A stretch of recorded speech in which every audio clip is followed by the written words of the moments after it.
प्रदेश के उप मुख्यमंत्री राजेंद्र शुक्ल कटनी पहुंचे, जहां वह टीबी मुक्त अभियान कार्यक्रम में शामिल हुए और कहा कि प्रदेश सरकार HMPV वायरस को लेकर अलर्ट है।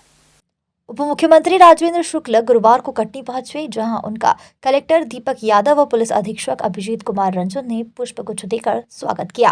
डिप्टी सीएम जिला अस्पताल में आयोजित टीबी मुक्त अभियान कार्यक्रम में शामिल हुए, जहां उन्होंने निक्षय मित्रों का स्वागत किया और निक्षय रोगियों को किट प्रदान की। वहीं मीडिया से चर्चा करते हुए कहा कि पीएम मोदी के नेतृत्व में टीबी मुक्त अभियान चलाया जा रहा है और दिसंबर 2025 तक भारत को टीबी मुक्त बनाने का लक्ष्य रखा गया है। आना हुआ है निक्षय मित्रों को प्रमाण पत्र और क्या संदेश दिया?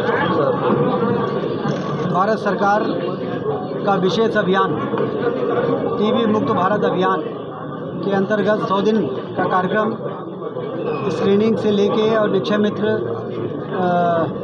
बनाने से लेके और उनके तमाम प्रकार की जांच हो सके, इसके लिए 7 दिसंबर को हमारे केंद्रीय स्वास्थ्य मंत्री JP नड्डा जी ने इस अभियान की शुरुआत की है पूरे देश में।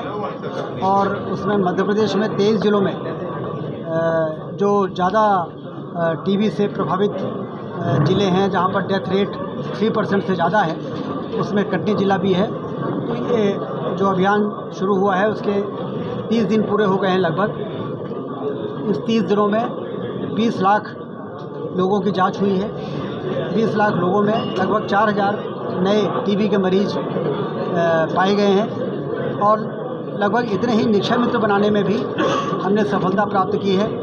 निक्षय मित्र का मतलब ये होता है कि जो 6 रोगी है उसको 600 रुपये का फूड बास्केट बना के देने का जो संकल्प लेता है 6 महीने तक, उसको निक्षय मित्र कहते हैं। और टीबी के इलाज में दवाई के साथ साथ पोषण आहार का विशेष महत्व होता है।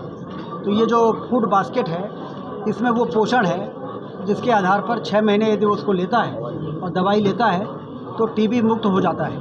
तो आज आपने देखा यहाँ पर कि हमने टीबी चैम्पियन उनको कहा है, जो टीबी के बीमारी में फंसने के बाद फिर उससे ठीक हो जाते हैं, उनको टीबी चैम्पियन कहा है प्रधानमंत्री जी ने।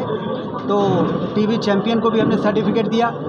जो निक्षय मित्र बने हैं जिसमें 7 साल की एक बच्ची है और एक 14 साल की बच्ची है, 13 साल की, वो निक्षय मित्र वो भी बने हैं, उनको भी हमने सम्मानित किया है। और जो हमारे प्राइवेट हॉस्पिटल्स हैं और नर्सिंग होम्स हैं, उन्होंने निःशुल्क उनकी जांच की है, एक्सरे किया है फेफड़ों की और स्पुटम की। 2 प्रकार की जांच होती है, एक ये इसकी होती है स्पुटम जिसको हम खखार कहते हैं, बलगम, और एक होता फेफड़े का।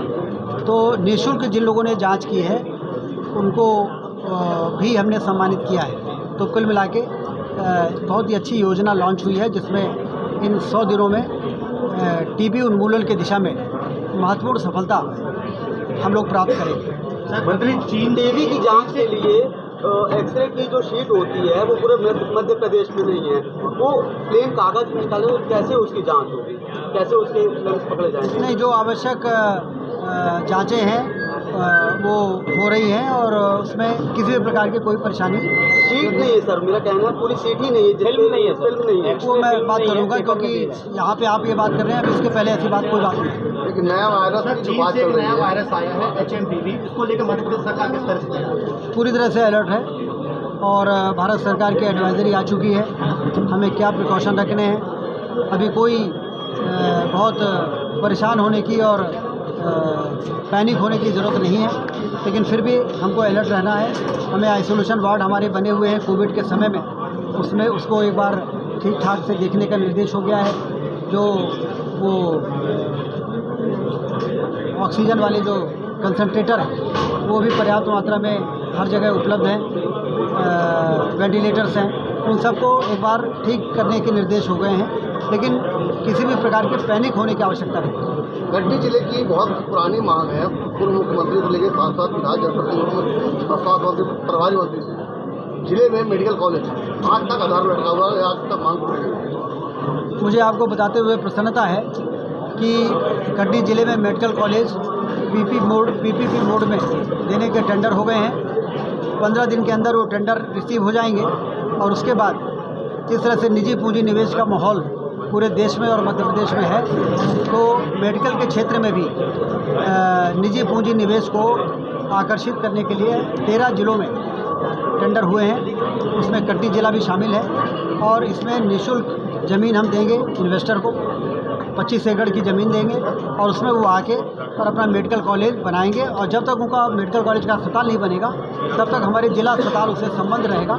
तो यहाँ पर उनके जो स्टूडेंट्स होंगे वो आके यहाँ पर अपना JR-शिप और जो SR-शिप करना है वो करेंगे और जब उनका खुद का अस्पताल बन जाएगा तो फिर अपने अस्पताल में वो काम शुरू करेंगे। कटनी जिले की पब्लिक की मांग थी शासकीय मेडिकल कॉलेज की, पीपी बोर्ड से ये लोगों ने राज विरोध जताया।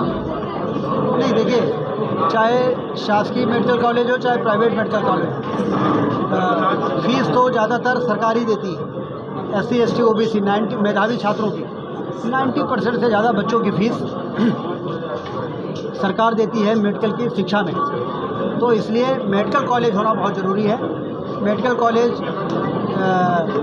PPP मोड में भी हमको बनाना इसलिए ज़रूरी है क्योंकि हमें निजी पूंजी निवेश को आमंत्रित करके और हर सेक्टर में इस क्षेत्र को का विस्तार करना है। सर, बात की जाए तो आदिवासियों को लेकर सरकार आगे कार्य कर रही है, लेकिन कटनी जिले का बड़वारा का झरेला, जमुनिया और बरही का जो बिचपुरा है, यहाँ पर आदिवासी जमीनों को खोदा जा रहा है उत्खनन करता हुआ।